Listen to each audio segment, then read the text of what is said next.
Bonjour à tous et toutes et bienvenue au Good Morning Trading, un trader parle au trader. On prend le thé ensemble, on fait le point sur les marchés, il est 9h45. Alors je vais aller beaucoup plus vite, je suis désolé pour le retard. D'habitude vous l'avez une heure avant l'ouverture des marchés. Mais je passais sur TV Finance, quelques petits problèmes techniques pour passer en direct sur TV Finance. Et du coup ça a décalé. On s'est retrouvé à 9h05, 9h10 et bah, je me suis mis à trader. Donc voilà, il est 9h45. J'ai fait une belle petite matinée, là, en une demi-heure de trading. J'ai d'ailleurs, je crois, ce soir, j'expliquerai un trade sur le CAC 40. Je suis désolé, je suis en train de regarder, de continuer à regarder.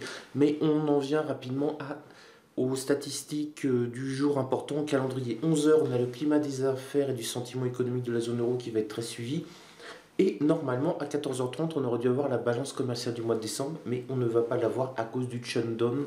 En effet, ce sont des fonctionnaires qui sont considérés comme non prioritaires, donc ils sont chez eux, ils restent chez eux non payés, ou ils viennent, ils ne sont pas payés, mais en tout cas, on n'aura pas les statistiques de la balance commerciale. C'est reporté à plus tard, jusqu'à la résolution du shutdown.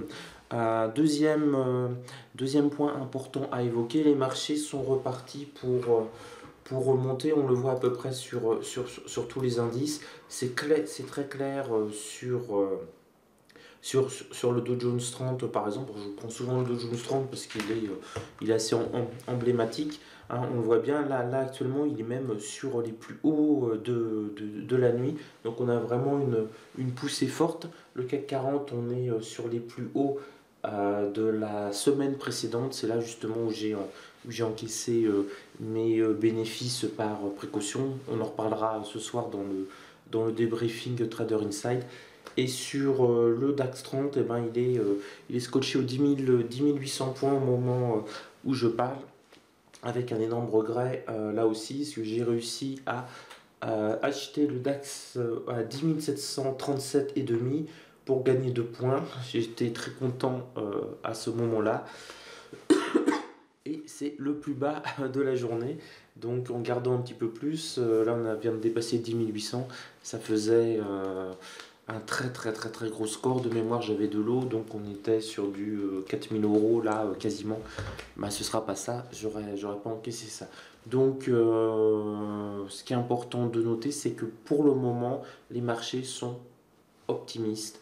Il y a un petit vent très léger, mais d'euphorie, enfin je vais pas dire d'euphorie, mais de moindre pessimisme sur les marchés. Et pourtant, on a quand même quelques nouvelles inquiétantes, notamment venant de l'Allemagne. On a eu des statistiques allemandes pas bonnes. Pour le troisième mois d'affilée, on est sur l'Allemagne. Attendez, je vais vous j'ai plus ma petite note. Bon, ça fait 3 mois d'affilée qu'on recule sur l'Allemagne sur cet indicateur.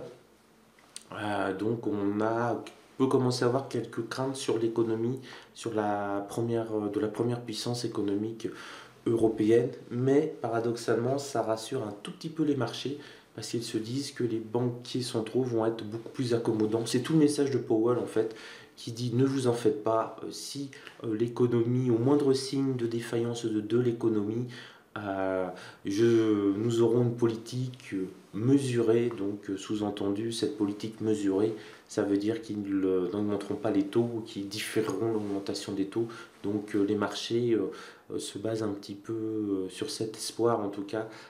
Mais on voit que les banquiers centraux interviennent, font des petites phrases. C'est aussi le cas en Chine pour rassurer les marchés en disant vous en faites pas, on vous laissera pas tomber entre guillemets. Et puis il vaut mieux parce que derrière c'est des millions d'emplois. Donc a priori les marchés sont rassurés, c'est pour cela que cela monte. Et bien entendu, ce qui drive le tout, c'est la bonne entente entre les Américains et les Chinois. Le secrétaire d'État au commerce annonce qu'il est proche d'un accord raisonnable entre les deux. Et on a de l'autre côté des hauts dignitaires chinois qui disent qu'ils négocient en bonne intelligence avec les Américains. Donc tout le monde s'aime, ils vont se faire des gros bisous, ils vont arriver à un accord. On dira et on dira qu'on est enfin passé à quelque chose de beaucoup plus positif. Donc voilà, c'est pour ça que les marchés montent à l'heure actuelle. On est sur des espoirs. Voilà, c'est avant tout des espoirs d'un accord avec les États-Unis et la Chine sur le commerce, ce qui paraît bien avancé en tout cas, et des espoirs sur le fait que les banquiers centraux ne vont pas augmenter les taux trois fois, comme l'a dit par exemple Powell pour 2019 il y a encore quelques mois. On en saura plus en tout cas mercredi à 20 h, parce qu'on aura le compte rendu du FOMC, et donc ça va être extrêmement analysé. C'est vraiment le gros événement de cette semaine, et voilà, c'est ce qu'on attend. Je vous laisse, je suis désolé, je retourne trader, il se passe des choses intéressantes. Demain, vous aurez un good morning trading à l'heure habituelle.